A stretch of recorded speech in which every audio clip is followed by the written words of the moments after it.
On May 27, 1925, the families of Lee and Chatham counties of North Carolina were shocked when 53 of their loved ones were killed from 3 blasts at the Coal Glen mine in Farmville, North Carolina. The Coal Glen tragedy of 1925 is their constant painful reminder of the great dangers of mining. But there is a new brand of mining that is now threatening Lee and Chatham counties. They are targeted as ground zero for hydrofracking, a very dangerous and controversial method of the extraction of natural gas. Many of its citizens have unified to stop this disaster from coming to their community. They don't want to experience another tragedy that has the potential to destroy many lives and their beautiful environment. What if you were told that you have no choice to allow fracking on your property that has the potential to contaminate your water, air, soil, and threaten your life because of a split estate or a North Carolina law known as forced pooling? Lee and Chatham counties are at the center of this great debate. On this episode of the League Spotlight, community organizers from the Blue Ridge Environmental Defense League traveled to the Cumnock community at the Deep River Park, location of the historic Camelback Bridge that stretches across Lee and Chatham counties, to get first-hand testimonies of Lee and Chatham County residents who are directly affected by this great debate. You will also learn more about a split estate and forced pooling. A split estate is where at some time in the life of the property that the surface rights and the mineral rights have been severed. And what that means is that the mineral rights trump the surface rights. In other words, whoever owns the mineral rights cannot be prevented from getting whatever the resource is below the ground, whether it be gas or oil or some other kind of stone or any of that kind of thing. But here in particular it's gas, because this is in the heart of the Deep River Basin, which is widely considered to be ground zero for fracking in North Carolina. My neighborhood is almost 100% split estate, meaning almost 100% of us do not own our mineral rights. And almost 100% of us were not totally aware of that until this issue came to the forefront, because as I've learned through trying to research and look at what I own and what I don't own, when property is, the way I understand it, when property is handed down from one generation to the next, which is what happened with most of us, many times they don't do a full search of the deed. So as it was passed down, most people didn't know that they didn't really own their mineral rights. So as Lee County's done a great job of identifying mineral rights, where they are, who owns them, so we were able to find out in the last 2 years who owned our mineral rights. No, I do not own mine. None of my neighbors own theirs. One thing about split estates right now, there are no requirements for a surface use agreement. And what a surface use agreement would do would be that the mineral owner or the operator, potential operator, would have to come to the surface owner and get their agreement, a signed agreement, to allow development on the surface of the land. Right now it's not required. And until there are things in place, essentially you can't stop them from doing whatever development that they need to do on your property. There's been a deafening silence at the state level, like I said, about this issue, which, you know, it's a very controversial issue and nobody wants to touch it. But in the meantime, people are being left out, potentially left out in the cold. And so, like I said, they're having to organize to protect themselves. I do not own my mineral rights, which shocked me to pieces because I thought I did. I feel vulnerable, and I think it is terrible that the mineral rights were bought in the late 30s and 40s by someone who bought 2,000 and some acres of mineral rights, and none of us knew. I think that's unethical and immoral. I would like to have some means of protecting my property, because I know if fracking comes they can put pipes under my whole house to have the fracking take place. Lee County is unique in North Carolina in that it has almost 9,000 acres of split estates, which makes landowners very vulnerable, and renters even more so. We have been told not to be so emotional. I am very emotional.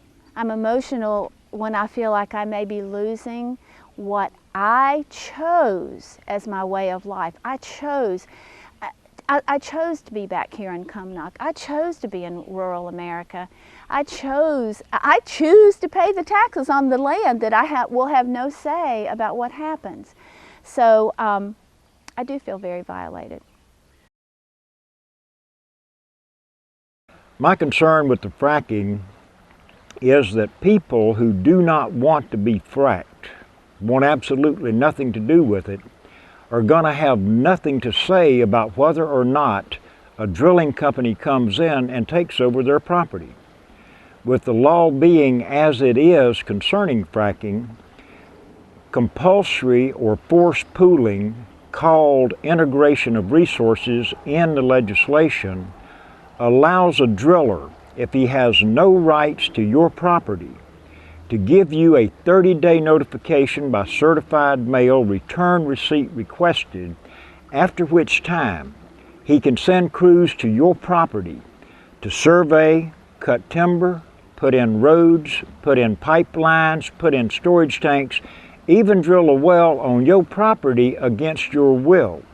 The same legislation also makes you, the landowner, responsible for the worker's safety while they're on your property.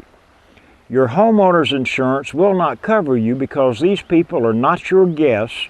They are engaged in a commercial enterprise. If you have farm liability insurance to cover people working for you, this is not going to cover you because these people are not your employees. The forced pooling that these people are using is a 1945 or 1947 law that was written for liquid pools of gas or liquid pools of oil that flowed under several different properties. What we have with the shale is called tight gas. It is locked into the rock.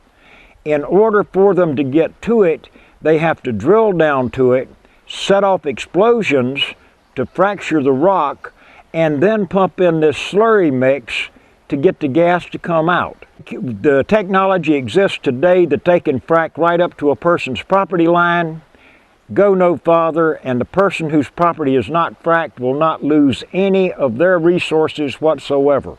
Where we are today, this is a beautiful setting. A lot of times when I come to meetings in Lee County, if I'm early and I want to kind of chill out and clear my head, I'll come down here and sit for a few minutes at the park here.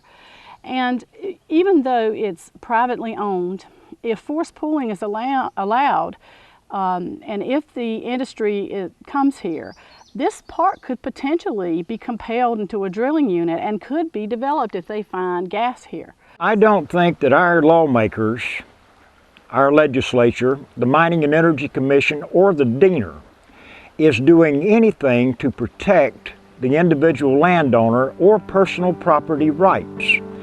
They are giving your personal property rights to the oil and gas industry.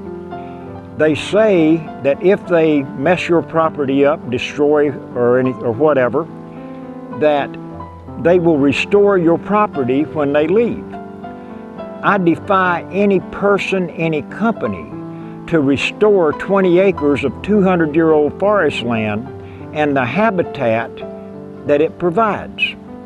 As I sat through literally hundreds of hours of meetings of the Mining and Energy Commission, we kept hearing over and over again how this industry should not be singled out for special restriction. However, it should be singled out for absence of regulation.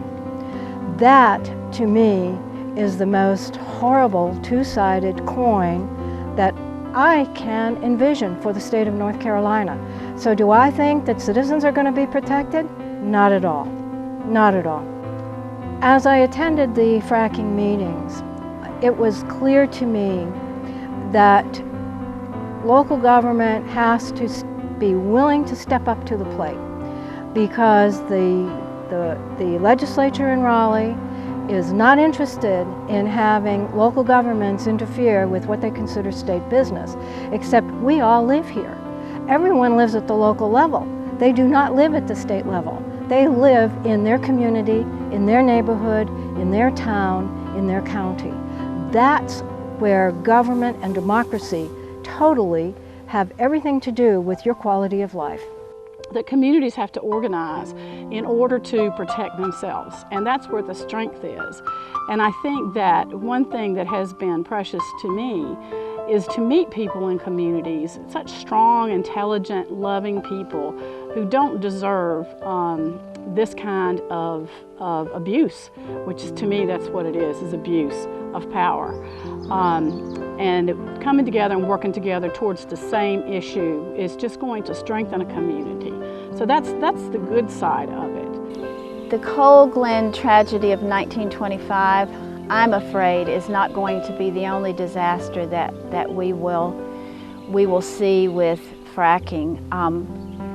The increased truck traffic, there are so many things that will affect our community and will affect those to come. The environment, explosions, the flaring. I mean, there's potential for so many things that could happen with this new brand of mining. And those potentials are here for us. For more information about fracking, split estates, and forced pooling, go to BREDL.org. That's BREDL.org.